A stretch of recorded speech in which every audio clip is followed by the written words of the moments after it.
جس وقت جناب عثمان خلیفہ اللہ کے رسول دنیا سے گئے، جزیرۃ العرب مسلمانوں کے پاس تھا، اسلام غالب تھا۔ جب ابو بکر دنیا سے گئے 10 لاکھ مربع میل کا رقبہ مسلمانوں کے پاس تھا۔ جس وقت عمر گئے 22 لاکھ رقبہ مسلمانوں کے پاس فتح ہو چکا تھا، اور جب عثمان دنیا سے گئے اس وقت تقریباً 32 لاکھ کا جو علاقہ تھا وہ مسلمانوں کے پاس۔ ان بڑے بڑے عظیم سرداروں کو اللہ نے حکومتیں دی، انہوں نے اسلام کو بہت بلندی پہ لے گئے، لیکن ہوا کیا میرے بھائیوں، یہاں پر ایک بہت بڑا لمحہ فکریہ ہے کہ جب اسلام اس طرح آگے بڑھ رہا تھا، فتوحات پہ فتوحات ہو رہی تھی، تو کافروں کو یہ بات ذرا بھی نہ بھاتی تھی اور ان کو بہت چبھتی تھی کہ اسلام یہ اتنا پھیلتا جا رہا ہے، اتنا آگے بڑھتا جا رہا ہے، اور قرآن نے وہ نقشہ کھینچا، فرمایا یریدون ان یطفئوا نور اللہ بافواہہم واللہ متم نورہ ولو کرہ الکافرون۔ فرمایا کافر چاہتے ہیں یہ اسلام جو ترقی کر رہا ہے اس کی ترقی کو روک دیا جائے، اسلام یہ جو فتوحات پہ فتوحات کر رہا ہے ان فتوحات کا دروازہ بند کر دیا جائے۔ یہ کافر چاہتے ہیں اسلام کی یہ جو شمع جل رہی ہے اس شمع کو بجھا دیا جائے، یہ کافروں کی سازشیں ہیں۔ میرے بھائیو یہ ہے نا کفر ہے، یعنی اس اللہ نور حق ہے، کفر کی حرکتوں پہ خندہ زن پھونکوں سے یہ چراغ بجھایا نہ جائے گا۔ بہرحال ہوا یہ کہ پھر یہ جو یہودی ہیں یہ بڑے ہی خناس قسم کے اور بڑے خطرناک قسم کے دشمن ہیں یہ مسلمانوں کے۔ پھر ان یہودیوں بے ایمانوں نے پھر یہ سازشوں کے جال بننے شروع کر دیے۔ انہوں نے کہا کہ ہم سامنے آ کر میدانوں کے اندر، مارکوں کے اندر تو ہم مسلمانوں کا مقابلہ نہیں کر سکے اور نہ کر سکتے تھے۔ مدینے کے اندر سازشیں کی، اللہ کے نبی صلی اللہ علیہ وسلم نے بنو قریظہ کو مدینے سے جلا وطن کر دیا، اور اس کے بنو نذیر کو جلا وطن کر دیا، اور بنو قینقاع کو جلا وطن کر دیا۔ بنو قریظہ یہ یہودیوں کا قبیلہ، انہوں نے غداری کی، احزاب کے موقع پر اللہ کے رسول نے ان کے سارے جنگ کرنے کے قابل مردوں کو قتل کر دیا، یعنی یہ اللہ کے رسول نے ان کے ساتھ چلو۔ پھر یہ یہاں سے گئے خیبر میں آباد ہو گئے، رسول اللہ صلی اللہ علیہ وسلم نے پھر خیبر کی جنگ لڑی، وہاں سے یہ بھاگے، پھر یہ آئے فلسطین میں آ کر آباد ہو گئے۔ جناب عمر رضی اللہ عنہ جب ان کا دور آیا انہوں نے وہاں پر بھی ان کو مارا، ان کی خوب پٹائی کی، یہاں تک کہ شکست کا سامنا کرنا پڑا، بہت سارے یہودی قتل ہو گئے، بہت سارے اپنے وہ کافر کردار کو جا پہنچے۔ تو یہودیوں کو یہ سمجھ آ گئی تھی کہ ہم مسلمانوں کا مقابلہ میدان میں نہیں کر سکتے، لہذا ان کا ایک بہت بڑا گرو اور بہت بڑا سردار عبداللہ بن سبا جو تھا اس نے پھر ایک تحریک کھڑی کی، اور اس نے اندر ہی اندر وہ مسلمانوں کے اندر گھس کر اسلام کا لبادہ پہن کر اس نے اسلام کو نقصان پہنچانا چاہا۔ لہذا یہ جو عبداللہ بن سبا تھا یہ یہودی تھا، اور یہودیوں کو شروع سے ہی اسلام کے خلاف نفرت، اسلام کے خلاف بغض، وہ کوئی ڈکا چھپا نہیں ہے۔ رسول اللہ صلی اللہ علیہ وسلم سے وہ اب اپنا بغض نکالنے سے باز نہیں آتے تھے، یہاں تک کہ ان کو بغض یہ تھا کہ نبی وہ بنی اسرائیل میں سے ہونا چاہیے تھا، یہ بنی اسماعیل سے کیوں ہو گیا؟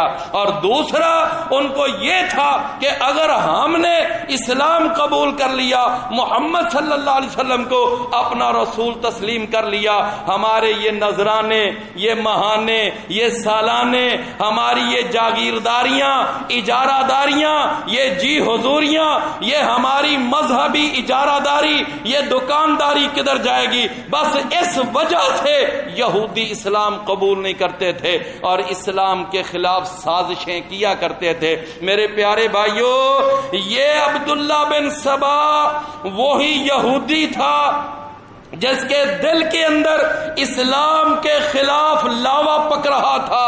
اس نے پھر اسلام کے خلاف، جناب عثمان کا اب دور خلافت 6 سال بیت گئے تھے اور اس نے باقی جو 6 سال تھے، 12 سال حکومت کی، خلافت کی عثمان رضی اللہ عنہ نے۔ پہلے 6 سال کسی کو کوئی ہمت نہیں ہوئی تھی کوئی سر اٹھانے کی، جو آخری 6 سال ہیں ان کے اندر پھر ان یہودیوں نے سر نکالنا شروع کیا، سازشیں کرنا شروع کیا، اور پھر ان سازشوں کا نتیجہ کیا تھا کہ 2 پروپیگنڈے یہ عبداللہ بن سبا، یہ بے ایمان، یہ کرتا تھا، اسلام کا اوپر سے لبادہ اوڑھ لیا، اپنے آپ کو مسلمان ظاہر کیا، اور پھر یہ مختلف علاقوں کے دورے کرتا تھا، زبان کا بڑا تیز تھا اور بڑا چالاک اور مکار قسم کا انسان تھا۔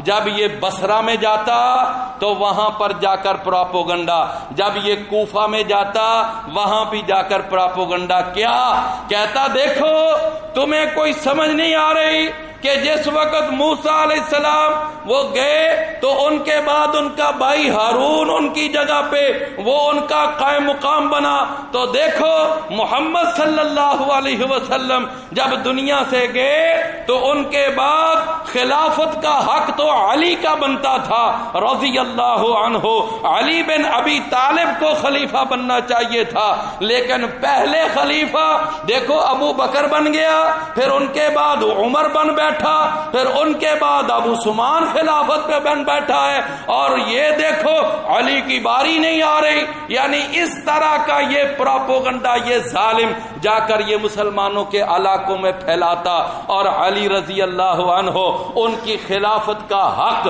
یہ لوگوں کے سامنے پیش کرتا۔ اور اس کے بعد دوسرا پروپیگنڈا یہ کیا کرتا تھا، اگر بصرے میں جاتا تو کہتا مصر میں بڑا ظلم ہو رہا ہے، وہاں کا گورنر بڑا ظالم ہے اور وہ بڑا ظلم کرتا ہے عوام پر۔ جب یہ مصر میں جاتا تو کہتا کوفے میں بڑا ظلم ہو رہا ہے۔ جب عثمان رضی اللہ عنہ کے پاس شکایات پہنچتی وہ وہاں کے گورنروں کو بلاتے، حالات کا جائزہ لیتے، تو اندر سے کوئی بات نہ نکلتی۔ کیا؟ اصل میں پروپیگنڈا تھا نا جو عبداللہ بن سبا پھیلا رہا تھا۔ میرے پیارے بھائیوں، یہی وہ ظالم کارندہ تھا جس نے ایک وقت آیا کہ اس نے پھر بہت بڑا موقع تلاش کیا، پھر یہ اپنے مصر سے ایک بہت بڑی تعداد لے کر اور دیگر علاقوں سے بھی اپنے ہم نواؤں کو، ہم خیال لوگوں کو اکٹھا کر کے ایک بہت بڑا جلوس لے کر ایک بہت بڑا مارچ کرتا ہوا یہ مدینے کی طرف پھر یہ چل پڑا۔ اس نے موقع کیا تلاش کیا؟ اس نے موقع یہ دیکھا کہ جس وقت مدینے کے اندر ایک بہت بڑی تعداد وہ اس وقت حج پر گئی ہوئی تھی اور لوگ حج پر روانہ ہو چکے تھے، مدینہ وہ بہت سارا تقریباً خالی تھا۔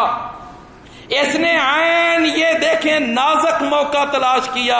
میرے پیارے بھائیوں، یہ اسی طرح یہ جو لوگ ہوتے ہیں نا وہ ایسے نازک موقع ہی تلاش کر کے پھر یہ ایجیٹیشن کھڑی کیا کرتے ہیں۔ کیا ہوا کہ جس وقت یہ اپنے ساتھ ایک بہت بڑا جلوس لے کر، بہت بڑا ایک کارواں لے کر یہ مدینے پہ آ کر اس نے دھرنا دے دیا، وہاں پر آ کر بیٹھ گیا اور مطالبہ کیا مطالبہ یہ پیش کیا کہ عثمان خلافت سے دستبردار ہو جائیں، یہ خلافت سے مستعفی ہو جائیں، ہمارا یہ مطالبہ ہے، جب تک ہمارا مطالبہ یہ پورا نہیں ہوگا ہم اپنا دھرنا ختم نہیں کریں گے، ہم یہاں سے نہیں اٹھ کر جائیں گے۔ یہ مطالبہ اس وقت پیش کیا وہ عبداللہ بن سبا نے اور اس کے باقی سارے ساتھیوں نے۔ میرے پیارے بھائیوں، جناب عثمان رضی اللہ عنہ، اب ذرا یہاں پر ایک بات ذرا سننے والی ہے۔ جناب عثمان رضی اللہ عنہ اس وقت انہوں نے ان کو بتایا، فرمانے لگے کہ مجھے رسول اللہ صلی اللہ علیہ وسلم نے فرمایا تھا مجھے کوئی محبت نہیں کرسی کے ساتھ، اقتدار کے ساتھ، یہ حکومت کے ساتھ مجھے کوئی دلچسپی نہیں ہے۔ بات اصل میں یہ ہے کہ نبی کریم صلی اللہ علیہ وسلم نے فرمایا تھا کہ عثمان ایک وقت آئے گا اللہ تجھے ایک قمیض پہنائے گا اور وہ قمیض وہ لوگ آپ سے اتارنے کی کوشش کریں گے، آپ سے کھینچنے کی کوشش کریں گے، لیکن عثمان وہ قمیض نہ اتارنا۔ جناب عثمان فرماتے ہیں آپ کے اس فرمان کا مطلب کیا تھا کہ اللہ آپ کو خلافت دے گا، یعنی قمیض اس کا مطلب کیا ہے؟ خلافت، کہ خلافت دے گا، اللہ اقتدار دے گا، لوگ اس اقتدار کو چھیننا چاہیں گے، لیکن اے عثمان تو نے وہ قمیض اتارنی نہیں۔ کیا مانا؟ کہ تو نے وہ اقتدار اس وقت لوگوں کے مطالبہ کرنے پہ اقتدار نہیں چھوڑنا۔ یہ جناب عثمان رضی اللہ عنہ نے ان کو حدیث سنائی، ان کو فرمان سنایا رسول اللہ صلی اللہ علیہ وسلم کا۔ جامع ترمذی کے اندر حدیث آتی ہے، رسول اللہ صلی اللہ علیہ وسلم ایک دفعہ اپنے صحابہ کرام کے درمیان تشریف فرما تھے، اور ایک آپ اس وقت تذکرہ کر رہے تھے کہ ایک دور آئے گا میری امت کے اندر بھی فتنے کھڑے ہوں گے اور میری امت کے اندر بھی یہ فتنوں کا دور پیدا ہوگا۔ آپ نے فرمایا جب وہ فتنوں کا دور آئے گا وہ اسلام کا سنہری دور ختم ہو جائے گا، وہ فتوحات والا دور ختم ہو جائے گا۔ پھر جب وہ فتنوں کا دور ہوگا اس وقت وہ فتنوں کے دور کے اندر فرمایا کہ آپ جب یہ تذکرہ کر رہے تھے نا تو اس وقت سامنے سے ایک شخص گزر رہا تھا، سردیوں کا موسم تھا، اس شخص نے اپنے اوپر ایک چادر لپیٹی ہوئی تھی اور چادر اچھی طرح لپیٹی ہوئی تھی، چہرہ نظر نہیں آ رہا تھا اس شخص کا گزرتے گزرتے۔ تو آپ نے فرمایا جب وہ فتنوں کا دور ہوگا تو وہ شخص جو جا رہا ہے، وہ سامنے سے جو گزر رہا ہے، اس وقت یہ شخص حق پر ہوگا، جو یہ کہے گا وہ ٹھیک ہوگا۔ یہ رسول اللہ صلی اللہ علیہ وسلم نے خوشخبری سنا دی۔ جناب مرہ بن کعب ایک صحابی ہیں، وہ اس مجمع میں بیٹھے ہوئے تھے جب آپ نے یہ بات بیان فرمائی، کہتے ہیں میں فٹافٹ اٹھا، میں اس شخص کے پیچھے گیا، میں جا کر دیکھوں یہ کون شخص ہے۔ کہتے ہیں میں تیز تیز چلتا ہوا میں ایسے ان کے آگے جا کر کھڑا ہوا، دیکھا تو وہ عثمان غنی تھے رضی اللہ عنہ۔ فرماتے ہیں کہ میں نے کہا اچھا یہ بات رسول اللہ صلی اللہ علیہ وسلم نے جناب عثمان کے بارے میں ارشاد فرمائی ہے کہ ایک وقت آئے گا کہ یہ حق پر ہوگا اور یہ جو کہے گا وہ حق بات کہے گا، یہ ان کے جو مخالف ہوں گے ان کا موقف غلط ہوگا۔ یہ بات رسول اللہ صلی اللہ علیہ وسلم نے فرمائی۔ فرماتے ہیں میں نے جناب عثمان کو دونوں کندھوں سے پکڑا اور پکڑ کر ان کا چہرہ رسول اللہ صلی اللہ علیہ وسلم کی طرف کیا اور میں نے پوچھا کہ اللہ کے رسول کیا آپ یہ جو فرما رہے تھے کیا یہ آپ ان کے بارے میں یعنی عثمان بن عفان کے بارے میں فرما رہے تھے؟ تو اللہ کے نبی نے فرمایا نعم، ہاں یہ بات میں عثمان کے بارے میں بیان کر رہا تھا کہ جب فتنہ کھڑا ہوگا اس وقت عثمان کا موقف حق ہوگا، یہ صحیح موقف ہوگا، اور عثمان کے جو اس وقت مخالف ہوں گے ان کا موقف غلط ہوگا۔ یہ رسول اللہ صلی اللہ علیہ وسلم نے جناب عثمان کے بارے میں ارشاد فرمایا۔ باقی رہ گیا، میں نے ایک دو جمعہ پہلے جناب عثمان رضی اللہ عنہ کے بارے میں وہ ایک حدیث بیان کی تھی کنویں والی، کہ جناب ابو موسیٰ رضی اللہ عنہ فرماتے ہیں کہ اللہ کے رسول اندر گئے، ایک کنویں کی منڈیر پر جا کر بیٹھے، تھوڑی دیر کے بعد دروازہ کھٹکھٹایا گیا تو مجھے اللہ کے رسول نے فرمایا جاؤ دروازہ کھولو، آنے والے کو جنت کی خوشخبری بھی سناؤ اور اس کو اندر آنے کی اجازت بھی دو۔ کہتے ہیں میں گیا، دیکھا دروازے پہ ابو بکر کھڑے تھے، میں نے خوشخبری سنائی، اندر آنے کی اجازت دی اور ان کو مرحبا کہا۔ جناب ابو بکر آئے، رسول اللہ صلی اللہ علیہ وسلم کے دائیں بیٹھ گئے، اور اس کے بعد تھوڑی دیر گزری، پھر دروازہ کھٹکھٹایا گیا، پھر میں گیا دروازے پہ، پھر جا کر اللہ کے رسول نے فرمایا کہ اے ابو موسیٰ جاؤ دروازہ کھولو، جو آنے والا ہے اس کو اجازت بھی دو اور اس کو جنت کی خوشخبری بھی سناؤ۔ کہتے ہیں میں نے دیکھا کہ جو دوسرے نمبر پر آنے والے تھے وہ جناب عمر رضی اللہ عنہ تھے، میں نے ان کو بھی اندر آنے کی اجازت دی جنت کی۔ فرمایا پھر تیسری دفعہ دروازہ کھٹکھٹایا گیا، پھر میں دروازہ کھولنے کے لیے گیا، آپ نے فرمایا کہ اب جو دروازے پہ آیا ہے اس کو جنت کی بشارت بھی دینا اور ساتھ اس کو یہ بھی کہنا کہ آپ کے اوپر ایک فتنے کا دور آئے گا، آپ کے اوپر ایک آزمائش آئے گی، ایک امتحان ہوگا دنیا میں، آپ کا مصیبت آئے گی آپ کے اوپر ایک بہت بڑی، اور اس مصیبت پر تو نے صبر کرنا ہے، یہ بھی اس شخص کو بتا دینا۔ کہتے ہیں میں گیا، میں نے خوشخبری بھی سنائی اور میں نے اس مصیبت کے بارے میں بھی بتا دیا۔ جناب عثمان تھے رضی اللہ عنہ، وہ انہوں نے سنا، کہنے لگے واللہ المستعان، اللہ میری اس وقت مدد کرے گا۔ لہذا میرے بھائیو، جب یہ عبداللہ بن سبا جب یہ آیا اپنے ساتھ ایک بہت بڑا جلوس لے کر اور اس نے آ کر مدینے میں دھرنا دیا، تو اس وقت جناب عثمان نے ان کا یہ مستعفی ہونے والا مطالبہ یہ ماننے سے انکار کر دیا۔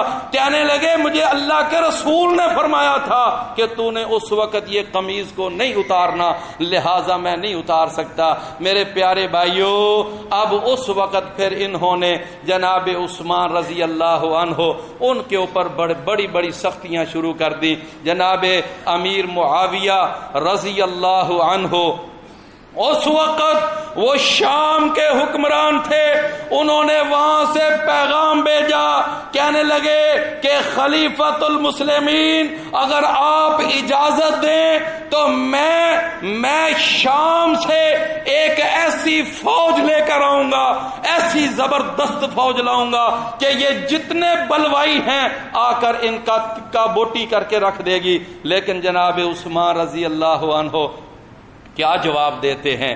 کہتے ہیں میں اپنے خون کی خاطر مدینہ الرسول کی گلیوں کو رنگین نہیں کرنا چاہتا، اپنے خون کی خاطر، اپنے آپ کو بچانے کی خاطر میں مدینے کو خون سے رنگین کر دوں، یہ نہیں ہو سکتا۔ میں اپنے آپ کے لیے شہادت کو قبول کر لوں گا، لیکن میں اپنے لیے مدینے کو رنگین نہیں کروں گا خون سے۔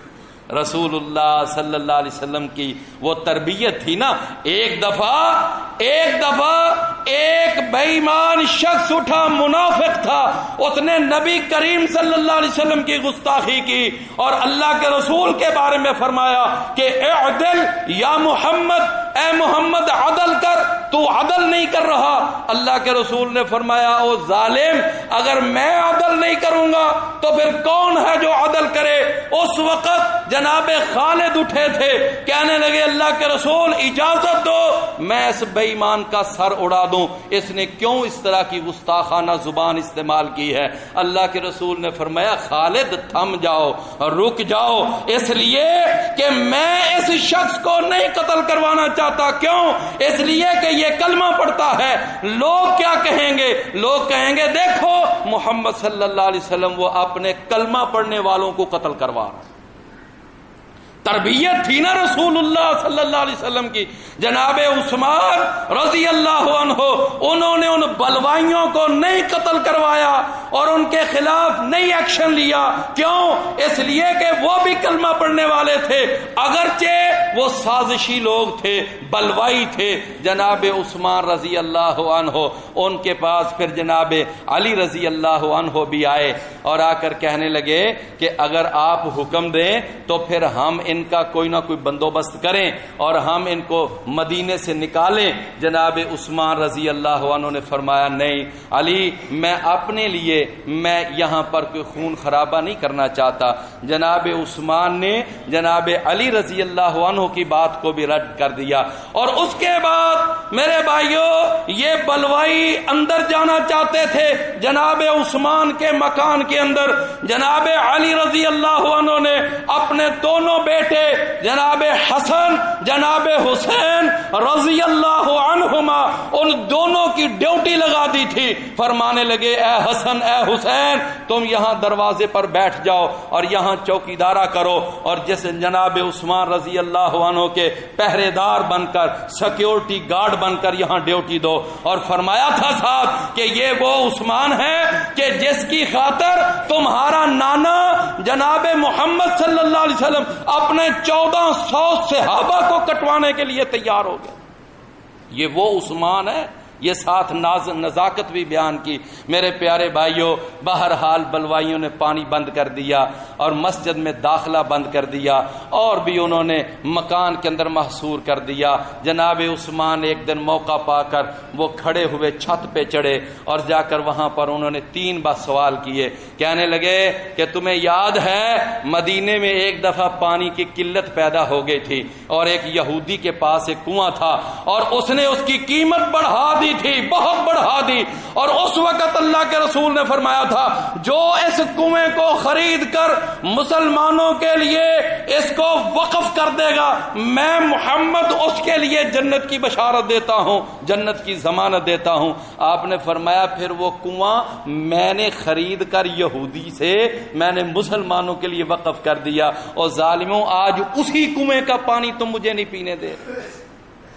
دوسری بات تمہیں یاد ہے کہ آپ نے مسجد بنائی، جب مسجد کے اندر نمازیوں کی تعداد زیادہ ہو گئی، جگہ کم پڑ گئی، آپ نے فرمایا یہ ساتھ کچھ جگہ ملتی ہے اگر وہ ملا کر مسجد کی توسیع کر دی جائے تو یہ بہت بڑا اجر کا کام، میں اس کے لیے جنت کی ضمانت دیتا ہوں. فرمانے لگے تمہیں یاد ہے وہ سارا رقبہ خرید کر میں نے مسجد میں شامل کروایا اور ظالموں آج تم مجھے اسی مسجد کے اندر نماز پڑھنے سے بھی روکتے.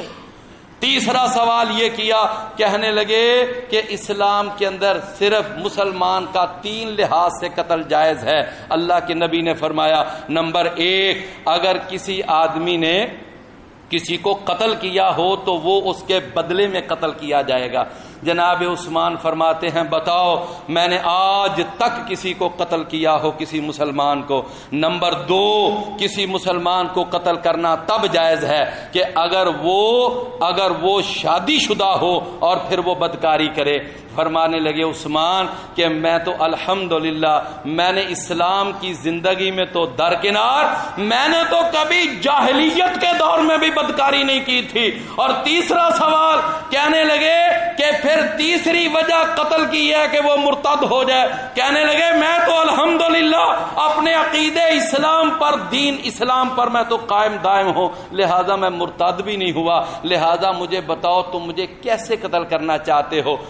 مختصر میرے بھائیوں وہ بلوائی جو تھے انہوں نے جناب عثمان کی جو مکان تھا وہ پچھلی جانب سے اوپر چڑھے اور پھر وہ اندر گئے اور جا کر انہوں نے جناب عثمان کو شہید کر دیا. اور عثمان رضی اللہ عنہ اس وقت روزے کی حالت میں تھے، افطاری کا وقت قریب تھا، قرآن کی تلاوت کر رہے تھے، اور پہلے پارے کی ایک آیت ہے کہ فَإِنْ آمَنُوا بِمِثْلِ مَا آمَنْتُمْ بِهِ فَقَدِ اهْتَدَوْا وَإِنْ تَوَلَّوْا فَإِنَّمَا هُمْ فِي شِقَاقٍ فَسَيَكْفِيكَهُمُ اللَّهُ۔ بس یہ لفظ پڑھ رہے تھے تو اس وقت ان پر تلوار کا وار کیا گیا اور ان کو شہید کر دیا گیا۔